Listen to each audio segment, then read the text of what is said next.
ইতিহাস থেকে ছোট ছোট কথা উম্মতের সামনে উপস্থাপন করে আমরা উম্মতকে আবার সেই সোনালী যুগের কথা মনে করিয়ে দেই, সেই স্মৃতিচারণ করে উম্মতকে উজ্জীবিত করতে চাই। আবার উম্মত জেগে উঠুক। এই উম্মত জাহিলিয়াতের তখতাতাজ ভেঙে খান খান করে সেই জাহিলিয়াতের কবর রচনা করে উম্মতে মুহাম্মাদিয়া তাদের নবীর আদর্শে উজ্জীবিত এক সোনালী সমাজ প্রতিষ্ঠা করুক।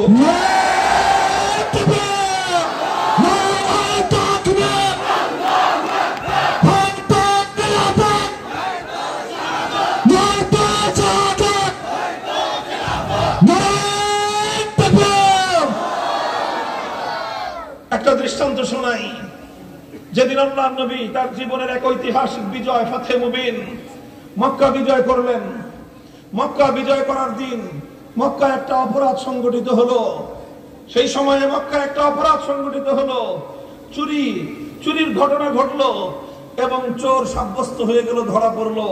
সাধারণ কোন চোর নয়, একজন মহিলা মানুষ, সাধারণ কোন মহিলা নয়, সম্ভ্রান্ত পরিবারের একজন মহিলা। নাম হলো তার ফাতেমা। ফাতেমা তার নাম, মখজুমিয়া অর্থাৎ বনু মখজুম গোত্রের লোক। ওয়া ইন্না সিনামাল মাজদি মিন আনি হিশামিন বনু বিনতি মখজুমিন ওয়া ওয়ালিদুকাল আব্দু।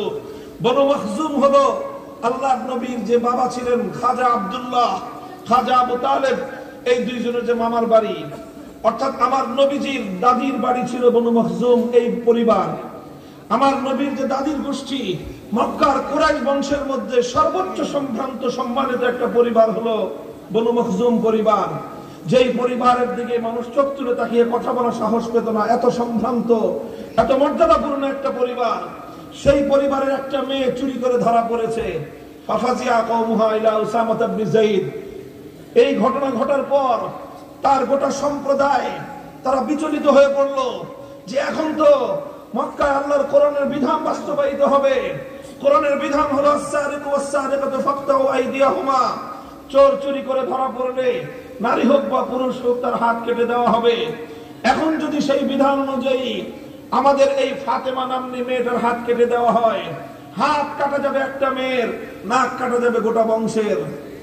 বনু মখজুমের গোত্রের সম্মানহানি হবে, কুরাইশ গোত্রের প্রেস্টিজের হ্যাম্পার হবে। কাজেই যে করেই হোক তার হাত কাটা রুখতে হবে। তার গোটা সম্প্রদায় উসামা ইবনে যায়েদের কাছে তদবিরের জন্য আসলেন। উসামা ইবনে যায়েদ কে?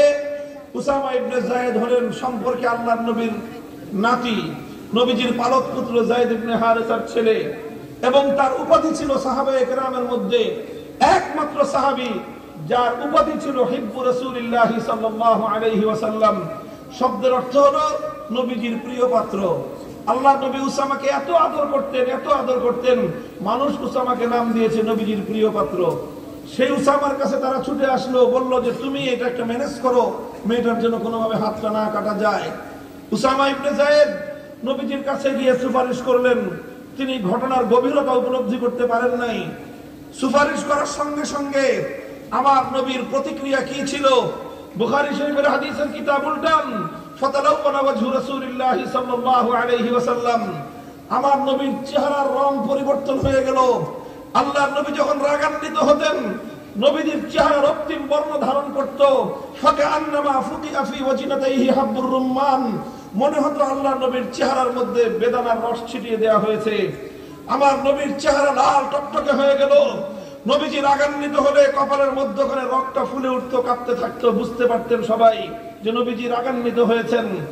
উসামা ইবনে যায়েদ কথা বলার সঙ্গে সঙ্গে আমার নবীর সেই রাগের, সেই ক্ষোভের রুদ্র মূর্তি ধারণ করলেন। এরপর আল্লাহর নবী উসামাকে ধমক দিলেন, আতাশফাউ ফি হাদ্দিন মিন হুদুদিল্লাহ। উসামা, তোমার এত বড় দুঃসাহস, আল্লাহর কোরআনের বিধান বাস্তবায়ন হবে, সেখানে তুমি সেটাকে ঠেকানোর জন্য তদবির করতে এসেছো। খবরদার, ভবিষ্যতে আর কোনোদিন যেন তোমাকে এই ধরনের তদবির বাণিজ্য আমি দেখতে না পাই। আল্লাহর নবী বুঝতে পারলেন শুধু উসামাকে একা ধমক দিলে চলবে না। উসামা অল্প বয়স্ক বালক মানুষ, এই জন্য সে ঘটনার গভীরতা বুঝতে না পেরে সে আমার কাছে চলে এসেছে। আমি যেহেতু তাকে অতিমাত্রায় স্নেহ করি এই জন্য। কিন্তু আসলে তো উসামা আসে নাই, উসামাকে পাঠানো হয়েছে। আসলে তো উসামার পিছনে জড়িত আছে গোটা মক্কা নগরীর মানুষ। উসামার পেছনে জড়িত আছে আমার বংশের লোকেরা, আমার ব্লাড কানেক্টেড, আমার রক্তের সম্পর্কের, আমার আত্মীয় স্বজন, আমার দাদির গোষ্ঠীর লোকজন, আমার বাবার গোষ্ঠীর লোকজন, তারাই ঘটনার সঙ্গে জড়িত। সুতরাং আল্লাহ নবী বুঝলেন শুধু উসামাকে একা ধমক দিলে তার সংশোধন করলেই চলবে না, এটা এক জাহিলিয়াত। এই জাহিলিয়াত গোটা মক্কার মধ্যে শত শত বছর ধরে তার শেকড় গেড়েছে, শেকড় শুদ্ধ এই জাহিলিয়াতকে উপড়ে ফেলতে হবে। ফালাম্মা কানাল আশিয়্যু কামা রাসূলুল্লাহ সাল্লাল্লাহু আলাইহি ওয়াসাল্লাম, বিকাল বেলা আসরের নামাজের পরে আল্লাহর নবী পবিত্র বাইতুল্লাহর সামনে দাঁড়িয়ে গেলেন, জাতির উদ্দেশ্যে ভাষণ দেবেন। হে দুনিয়ার মানুষ, বিপ্লব পরবর্তী সময়ে পৃথিবীর অনেক বিজয়ীরা জাতির উদ্দেশ্যে ভাষণ দিয়েছে অনেক বক্তব্য দেওয়ার জন্য। আমার নবীও জাতির উদ্দেশ্যে ভাষণ দিয়েছেন মক্কা বিজয়ের পর। তুলনা করে দেখো, একটি সুন্দর জাতি গঠনের জন্য, একটি বৈষম্যহীন সমাজ গড়বার জন্য বিশ্বনবীর চেয়ে উত্তম আদর্শ দুনিয়ার কোথাও খুঁজে পাবে না। আমার নবী বললেন, তাদেরকে বুঝিয়ে বললেন যে দেখো, হে আমার কওম, হে আমার জাতি, হে আমার সম্প্রদায়, ইন্নামা হালাকা মান কানা ক্বাবলাকুম ইযা সারাকা ফীহিমুদ দাঈফ আকামু আলাইহিল হাদ ওয়া ইযা সারাকা ফীহিমুশ শরীফ তারাকুহু। তোমাদের পূর্বে বহু জাতিকে আল্লাহ পাক রব্বুল আলামিন ধ্বংস করে দিয়েছেন। সেই সকল জাতির কি অপরাধ ছিল? অপরাধ একটাই ছিল, যখন তাদের মধ্যে কোন শক্তিশালী মানুষ, প্রভাবশালী মানুষ, কোন পাওয়ারফুল মানুষ, ক্ষমতাবান মানুষ যখন তাদের মধ্যে অন্যায় করত, অপরাধ করত, সেই অপরাধের বিচার হতো না। কোন শিল্পপতি, কোন ক্ষমতাবান মন্ত্রী, এমপি, চেয়ারম্যানের দুলাভাই, এমপির শালা, মন্ত্রীর খালু, এই জাতীয় লোকজন, প্রশাসনের প্রভাবশালী লোকজন, টাকা পয়সাওয়ালা ধনী মানুষ যখন তাদের মধ্যে অপরাধ করত, সেই অপরাধ করার পরে নানা সিস্টেমে তাদেরকে রেহাই দিয়ে দেওয়া হতো, মুক্তি দিয়ে দেওয়া হতো। তাদের উপর কোন বিচার ব্যবস্থা প্রতিষ্ঠা করা হতো না। ওয়াইজা সারাকা ফীহিমুদ দাঈফ আকামু আলাইহিল হাদ, ওই একই অপরাধ যখন কোন দুর্বল মানুষ করত, কোন রিকশাওয়ালা, ঠেলা গাড়ি চালক, ভ্যান গাড়িওয়ালা, নৌকার মাঝি, কৃষক, শ্রমিক, মজদুর, রাস্তার টোকাই, দরিদ্র অসহায় মানুষ, তারা যদি কোনো কারণে ওই একই অপরাধ করত, আকামু আলাইহিল হাদ, তখন বলতো আইনের শাসন কায়েম করতে হবে। গরিবের উপর আইনের শাসন 100 ভাগের জায়গায় 200 ভাগ প্রতিষ্ঠা করা হতো। আল্লাহ নবী বলেন, যখন সমাজের মধ্যে এই ধরনের বৈষম্য তৈরি হয়, সমাজের মধ্যে যখন দুই শ্রেণীর মানুষের জন্য দুই রকম বিচার হয়, যখন সরকারি দলের লোকের জন্য একরকম বিচার, বিরোধী দলের লোকের জন্য আরেক রকম বিচার, যখন আপন লোকজনদের জন্য একরকম বিচার আর অন্য লোকজনদের জন্য আরেক রকম বিচার, সমাজে যখন বিচার ব্যবস্থায় বৈষম্য তৈরি হয়, এটা সেই অপরাধ, যেই অপরাধ কোন জাতির মধ্যে সংগঠিত হলে আমার আল্লাহর ইতিহাস হলো সে জাতিকে আমার আল্লাহ সামনে ধ্বংস করে দেয়। মুহতারাম হাজিরিন, ওয়াজ করা সহজ, আর এই সমস্ত কথা আমরা হুজুররা বললে কিছু মানুষের শরীরের মধ্যে অ্যালার্জির চুলকানি হয়। তারা আমাদের কাছ থেকে শুধুমাত্র নামাজ, রোজা, হজ, যাকাত, পর্দা, পুশিদা, বাপ মার হক আর এই সমস্ত আখিরাতের, জান্নাতের, জাহান্নামের ওয়াজ শুনতে চায়। আমাদের কাছ থেকে তারা ইনসাফের ওয়াজ শুনতে চায় না। আমাদের কাছ থেকে তারা বিচার ব্যবস্থার অসঙ্গতিগুলোর কথা শুনতে চায় না। আমাদের কাছ থেকে রাষ্ট্র ব্যবস্থার অসঙ্গতির কথা তারা শুনতে চায় না। আর এর চেয়ে বড় দুর্ভাগ্যের বিষয় হলো, যেহেতু তারা শুনতে চায় না, এজন্য আমরা বলতে চাই না। এটা হলো দুঃখজনক জায়গা। আমার আব্বাজান শাইখুল হাদিস রাহমাতুল্লাহি আলাইহি জীবনের শেষ প্রান্তে এসে আমি বহুবার এই কথা, এই বহু এই শব্দ বলতে শুনেছি, আলেম সমাজ ওয়াজের ধারা পরিবর্তন করে দেন, আলেম সমাজ ওয়াজের ধারা পরিবর্তন করে দেন। এই জাহিলিয়াতের, এই সমাজের এই সকল কায়েমি স্বার্থবাদীদের স্বার্থ রক্ষা করে কথা বলা বন্ধ করে দেন। কায়েমি স্বার্থবাদীদের চেহারার দিকে তাকিয়ে শিক্ষা প্রতিষ্ঠান পরিচালনা বন্ধ করে দেন। জাহিলিয়াতের বিরুদ্ধে জিরো টলারেন্স নীতিতে নেমে আসুন। এই জাহিলিয়াত ধ্বংস করার জন্য আলেম সমাজ ছাড়া কেউ নেতৃত্ব দিতে পারবে না। মুহতারাম হাজিরিন,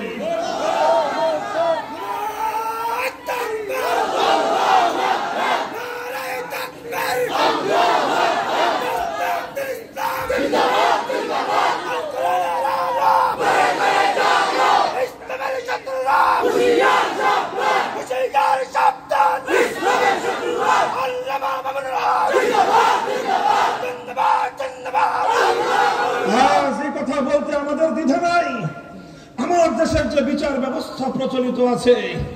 এই গোটা বিচার ব্যবস্থার ভিত্তি হলো বৈষম্যের উপর। বলবেন হুজুর এত বড় কথা বলতেছেন, আপনার বিরুদ্ধে তো আদালতের সমন জারি হবে। করতে পারেন সমন জারি, কিন্তু সমন জারি করে সত্যকে ঢেকে রাখতে পারবেন না। 41টা মামলার আসামি, কাজে আইন আদালত সম্পর্কে ছোটখাটো উকিলের চেয়ে বেশি বুঝি। শুধু আমি না, আমার যে অ্যাসিস্ট্যান্ট মাঝারি সাইজের উকিলের চেয়ে ভালো এক্সপার্ট হয়ে গেছে এখন আইন আদালতে পাড়ায় দৌড়াইতে। বর্তমান যে বিচার ব্যবস্থা, সেই বিচার ব্যবস্থার অনেকাংশেই যে কথাটা সত্য, একেবারে চিরন্তন সত্য, মর্মান্তিক সত্য হলো এই, টাকা আছে যার বিচার পাবে সে। তোমার টাকা নাই, তোমার কথা এই আদালতের দেয়াল ভেদ করে, এই পাষাণ দেয়াল ভেদ করে এই আদালত পাড়ার মধ্যে অবস্থানকারীদের কর্ণকুহরে তোমার আত্মচিৎকার পৌঁছবে না। একই মামলার আসামি, কেস পার্টনার, যে মূল আসামি টাকাওয়ালা, টাকার কুমির, সে গ্রেফতার হলো কোনো কারণে, যদি কোনো কারণে গ্রেফতার হয়েও যায় সমস্যা নাই, টাকা আছে। সবচেয়ে বড় ব্যারিস্টার কন্ট্যাক্ট করবে, কত চান, কত প্রয়োজন, 2 লাখ টাকা আপনাকে অ্যাডভান্স দিলাম, আর বাকি 3 লাখ টাকা জামিন নিবেন, সঙ্গে সঙ্গে পাবেন। কাজেই প্রভাবশালী উকিল, ব্যারিস্টার, সে তো আইনজীবী, আইন পেশাদার, কাজেই তিনি কন্ট্যাক্ট করবেন। একজন টাকাওয়ালা খুনের মামলায় আসামি হয়ে গ্রেফতার হয়েছে, 5 দিনের মাথায়, 7 দিনের মাথায়, 2 মাসের মাথায়, 5 মাসের মাথায় জামিন নিয়ে বের হয়ে আসবে। একই মামলার আসামি আরেকজন গরিব রিক্সাওয়ালা, টাকা নাই, যার নুনন্তে পান্তা ফুরায়, যার ঘরে চুলার আগুন জ্বলে না, যার রিক্সার প্যাডেল না ঘুরলে তার অসুস্থ মায়ের চিকিৎসার ব্যবস্থা হয় না, যার রিক্সার প্যাডেল না ঘুরলে তার দুগ্ধপোষ্য সন্তানের মুখে প্রয়োজনীয় আহারটুকুর ব্যবস্থা হয় না, সে সন্তানের আহারের ব্যবস্থা করবে না। তার এই বৃদ্ধা পিতা, মা, বৃদ্ধা মা ধুকে ধুকে মরবে না, তার এই স্ত্রী সে মানুষের দুয়ারে দুয়ারে ভিক্ষা করে ফিরবে, এগুলো করবে না, বাড়িঘর বিক্রি করে উকিল ভাড়া করবে? বলেন, তার বাড়িঘর বিক্রি করে উকিল ভাড়া করার পয়সা তার নাই, সুতরাং তার জন্য বড় কোনো উকিল গিয়ে দাঁড়াবে না। বলবেন সরকার তো উকিল দেয়, যার কোনো উকিল নাই তার উকিল সরকার দেয়, লেখা থাকে। হ্যাঁ দেয়, সরকার উকিল দেয়, কিন্তু কত ধানে কত চাইল হয়, যারা মামলায় পড়ছেন তারা বুঝবেন। কত ধানে কত চাল হয়, সরকারি উকিল পাইতে হলে কত টাকা ঢালতে হয় সেটা যে দেখেন। আর সেই উকিল কিভাবে মামলা চালায় সেটা যারা জেনেছেন তারা জেনে দেখবেন। মুহতারাম হাজিরিন, আমি বিচার ব্যবস্থার কথা নিয়ে বলছি। এরপরে দেখবেন সেই একই মামলার আসামি বছরের পর বছর পেরিয়ে গিয়েছে, যুগ পার হয়ে গেছে, অথচ তার চেয়ে বড় আসামি, মূল আসামি, যা মূল অভিযোগ যার বিরুদ্ধে, সে কিন্তু 3 মাসের মাথায় জামিন নিয়ে বুক ফুলিয়ে সমাজে ঘুরতেছে ফিরতেছে। আর ওই একই মামলার আসামি আরেকজন 12 নম্বর আসামি, 12 বছর পর্যন্ত তার কপালে জামিন নাই। পত্রিকায় আমি রিপোর্ট দেখেছি, এই রিপোর্টগুলো দেখলে আমার চোখের অশ্রু ঝরে, কারণ এই দৃশ্য আমি নিজে জেলখানার দেয়ালে কারাগারের ওই লৌহ প্রাচীরের মধ্যে দৃশ্যগুলো দেখেছি। সেই সমস্ত দুঃখী মানুষের আত্মচিৎকার আমরা শুনেছি, যে আত্মচিৎকার কারাগারে লৌহ পাষাণ প্রাচীর ভেদ করে মানবতার কর্ণকুহরে পৌঁছে না। অসংখ্য মানুষ দেখেছি। আমি পত্রিকা একটা রিপোর্ট করেছিলাম, জাতীয় পত্রিকার এই ইনকিলাব সহ সমস্ত পত্রিকায় বেশ কয়েক বছর আগে। একটা রিক্সাওয়ালা 12 বছর পর, কপাল ভালো, কি ভালো, কপাল ভালো, 12 বছর পরে আদালত তাকে রায় দিয়েছে বেকসুর খালাস। কয় বছর পর? তাও কি তার কি বললাম, আরে কপাল ভালো, তার কপাল ভালো, বিচার পেয়েছে 12 বছর পর, বেকসুর খালাস। 12 বছর পরে যুবক রিক্সাওয়ালা ঢুকেছিল 25 বছর 30 বছর বয়সে, এখন সে 45 বছরের বার্ধক্যে উপনীত। সে বলে চিৎকার করে জেলখানা থেকে বের হয়ে এসে উন্মুক্ত আকাশের দিকে তাকিয়ে, হে সমাজ, আমাকে 12 বছর পর বেকসুর বলবার দরকার নাই, আমাকে বেকসুর বলবার দরকার নাই। আমার যে মা চিকিৎসাহীন অবস্থায় তার সন্তানকে কারাগারে রেখে ধুকে ধুকে মরে কবরে চলে গেছে, আমার সেই কবরগ্রস্ত মাকে ফিরিয়ে দাও। এই 12টা বছর আমার যুবতী স্ত্রী তার স্বামীর সোহাগ থেকে বঞ্চিত হয়েছে, আমাকে বেকসুর বলার প্রয়োজন নাই। আমার স্ত্রীকে তার 12 বছরের স্বামীর সোহাগ ফিরিয়ে দাও। আমার শিশু সন্তানকে রেখে গিয়েছিলাম, 12টা বছর পর্যন্ত পিতৃ স্নেহ থেকে বঞ্চিত হয়ে যে শিশুটা অনাদরে অবহেলায় বড় হয়েছে, আমার সেই সন্তানের 12 বছরের পিতৃ স্নেহ ফিরিয়ে দাও। কি জবাব আছে হে জাহিলি সমাজ, হে সমাজপতিরা, কি জবাব আছে তোমাদের কাছে? কেউ বলতে পারে এটা বিচ্ছিন্ন ঘটনা, এটা বিচ্ছিন্ন ঘটনা। যাও কারাগারগুলোতে বাংলাদেশে 70,000 থেকে 80,000 বন্দী আছে, এর মধ্যে কম করে না হলেও 20 থেকে 25,000 বন্দী শুধুমাত্র এই জন্য বছরের পর বছর জেল খাটছে, টাকা দিয়ে ব্যারিস্টার ভাড়া করবার পয়সা তাদের না।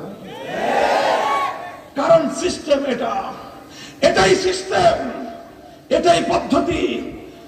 এজন্য বলতে চাই, ব্রিটিশ প্রবর্তিত জাহেলিয়াতের বৈষম্যের বিচার ব্যবস্থা ভেঙে গুড়িয়ে দাও।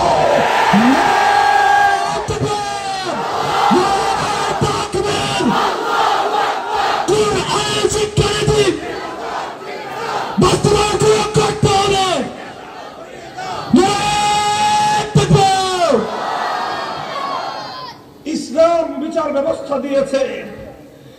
কেউ যদি এখানে আইনজীবী থেকে থাকেন মাফ করবেন, আমি আপনার ব্যক্তিগত বিষয় নিয়ে কথা বলছি না।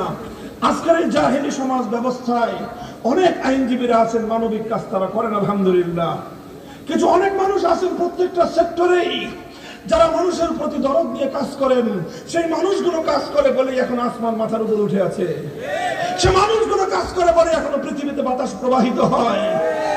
আর যদি সেই মানুষগুলোর এই মানবিকতা না থাকতো, মানুষের প্রতি মানুষের এই মমতা যদি না থাকতো, কিয়ামত অনেক আগেই হয়ে যেত। আমি তাদের প্রতি শতভাগ শ্রদ্ধা প্রদর্শন করে বলতে চাই, আমার আর্গুমেন্ট, আমার ক্রিটিসিজম এই বর্তমান প্রচলিত বিচার ব্যবস্থা নিয়ে। আমরা বলতে চাই, এইভাবে প্রত্যেকটা মামলা লড়ার জন্য উকিল লাগবে, ইসলাম এই ধরনের কোন বিচার ব্যবস্থাকে সমর্থন করে না। কেন উকিল লাগবে? কেন মধ্যস্থতাকারী ভাড়া করা লাগবে? বাদী আসবে, বিবাদী আসবে, উভয়ে যার যার বক্তব্য দিবে, বিচারক থাকবে, তদন্ত করতে হলে রাষ্ট্রীয় খরচে তদন্ত হবে। বাদীরও 1 পয়সা খরচ করবার অপশন থাকবে না, বিবাদীরও অন্য কাউকে হেল্পার হিসেবে ভাড়া নেওয়ার প্রয়োজন থাকবে না।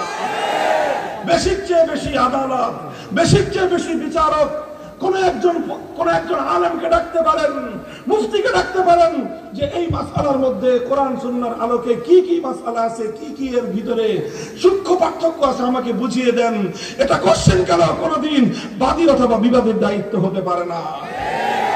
ও মুসলমান, আল্লাহর কোরআন তো তোমাদেরকে এই বিচার ব্যবস্থা দিয়েছিল। হে মেহনতি মানুষ, আল্লাহর কোরআন তো তোমাদের জন্য বৈষম্যহীন সমাজ গড়বার ব্যবস্থা দিয়েছিল। হে রিকশাওয়ালা, কৃষক, শ্রমিক, মজদুর, ওঠো, দাঁড়াও, আল্লাহর কোরআনের বৈষম্যহীন সমাজ ব্যবস্থা করবার জন্য মাথায় কাপড়ের কাপড় পেরে রাজপথে নেমে পড়ো।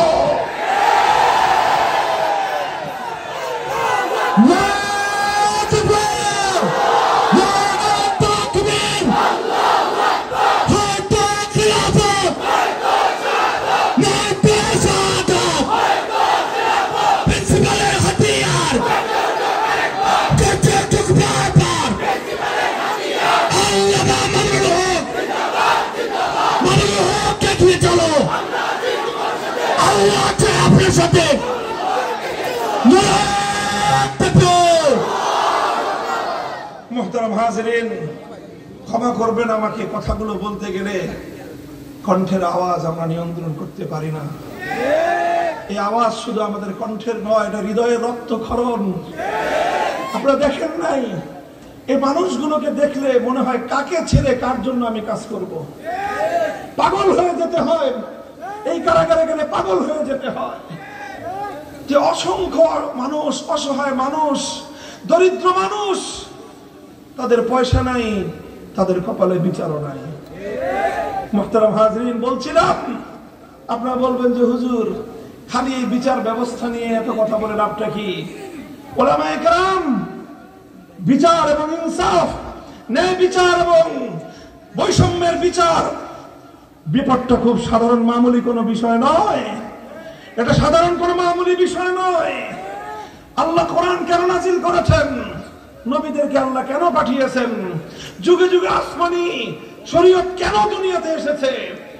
খুলেন আল্লাহর কোরআন, সূরাতুল হাদীদ তেলাওয়াত করেন। আল্লাহ তো বলছেন, লাকাদ আরসালনা রুসুলানা বিল বায়িনাতি ওয়া আনজালনা মাআহুমুল কিতাবা ওয়াল মিজান লিয়াকুমান নাসু বিল কিসত। আল্লাহ বলছেন, আমি যুগে যুগে নবী রাসূল প্রেরণ করেছি, তাদের কাছে আসমানি কিতাব নাজিল করেছি। কেন? শুধুমাত্র মানুষকে নামাজ পড়ানোর জন্য? অবশ্যই নামাজ ইসলামী শরীয়তের সবচেয়ে গুরুত্বপূর্ণ বিধান, সন্দেহের কোনো অবকাশ নাই। কিন্তু শুধু ইবাদতের জন্যই আল্লাহ পাক আসমানি শরীয়ত নাজিল করেন নাই। শুধুমাত্র ইবাদতের বিধান বাস্তবায়নের জন্যই আল্লাহ পাক কিতাব নাজিল করেন নাই, রাসূল পাঠান নাই। রাসূল পাঠানোর, কিতাব নাজিল করার অন্যতম একটা মৌলিক উদ্দেশ্য হলো লিয়াকুমান নাসু বিল কিসত, মানব সমাজে ইনসাফ কায়েম করা, বেইনসাফি নির্মূল করা, বৈষম্য দূর করা। বৈষম্যের বিরুদ্ধে লড়াই করা এটা শুধু বৈষম্য বিরোধী ছাত্র নেতৃবৃন্দের দায়িত্ব না। আর আলেমরা আমাদের দায়িত্ব হলো শুধুমাত্র বৈষম্যের আয়াত আর হাদিস ব্যাখ্যা করা। ভাই উঠেন, উঠেন। আপনাদের এই সমাজের আপনাদের সন্তানরা স্কুল কলেজ ইউনিভার্সিটিতে গিয়ে সব বখাটে হয়ে যায় নাই, বিশ্বাস করেন। সবাই বখাটে হয়ে যায় নাই। আজও স্কুল কলেজ ইউনিভার্সিটিতে অনেক সন্তান আমাদের রয়েছে যাদের হৃদয়ে তাওহীদের আগুন জ্বলছে, যারা বৈষম্যহীন সমাজ গড়বার জন্য রক্ত দিতে প্রস্তুত, যারা আবু সাঈদদের মতো, মুইর মুক্তদের মতো মানুষের জন্য অকাতরে জীবন দেওয়ার জন্য প্রস্তুত। হে আলেম সমাজ, তোমরা একটু জাগো। তোমাদের ওই সমস্ত স্কুলের কলেজের সন্তানদের, তোমাদের ভার্সিটির ভাইদেরকে একটু আলোক পত্রিকা দেখাও, একটু আশার বাণী শোনাও, একটু নেতৃত্ব দাও। তোমার বাংলাদেশ ইসলামের সোনালী বাংলাদেশে পরিণত হবে।